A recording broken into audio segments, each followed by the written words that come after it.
Hey everyone! For my biome science project, I chose to do the saltwater marine biome, such as the one behind me. But first of all, we need to get into basics. The average temperature of this biome is around 39 degrees Fahrenheit. It gets around 60 to 250 inches of rain yearly. It can be located all around the world in oceans and seas. Landforms you can find in here could be coral reefs, ridges, marshes, estuaries, bays, gulfs, and trenches. Animals you could find here could be sharks, tuna, groupers, stingrays, seals, octopi, and clams. Plants you could find here could be algae, seaweeds, grasses, and mangroves. Animal adaptations that could be developed here could be camouflage, because when a fish that's being preyed on by a predator wants to hide, it could develop camouflage to have a better chance of survival from hiding. Abiotic factors that make this place what it are sunlight, water, salinity, acidity, oxygen levels, light, depth, and temperature.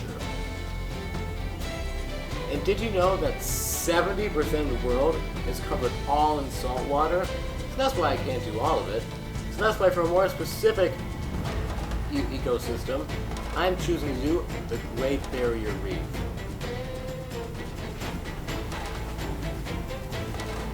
But before I get into the Great Barrier Reef, I'm going to be eating these.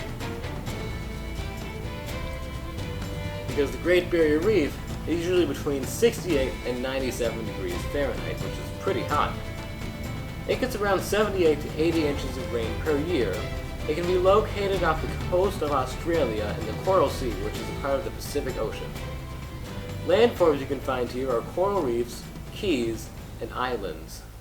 Animals that usually live here are coral, manta ray, green turtle, dugong, whale shark, clownfish, mantis shrimp, anemone, humpback whale, giant triton, giant clam, blanket octopus, starfish, and jellyfish.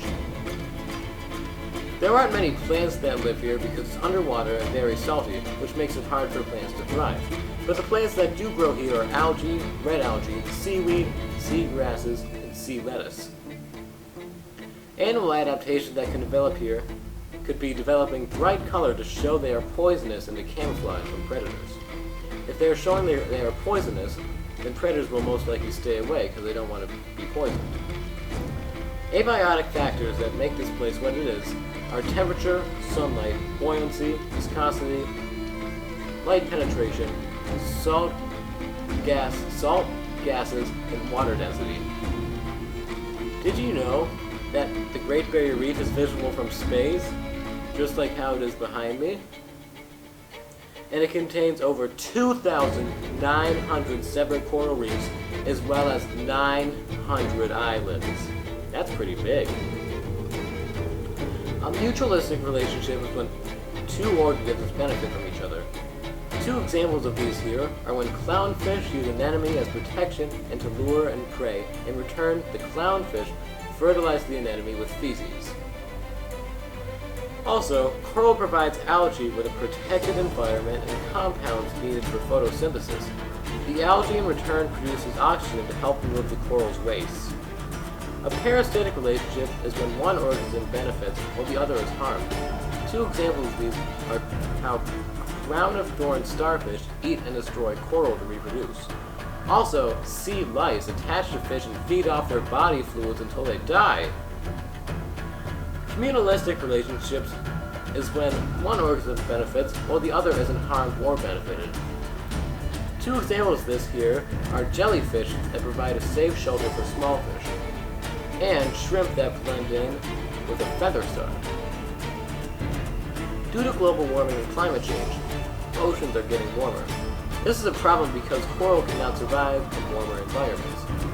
And because coral is such a key component of the Great Barrier Reef, if the coral dies, a chain reaction will start until every single organism will be dead and gone forever. That's why we gotta do something about it. Down in the description below, you will find a link to all the sources I used, as well as the music I used. I hope you all learned a lot about saltwater marine biomes and the Great Barrier Reef. Anyways, see ya.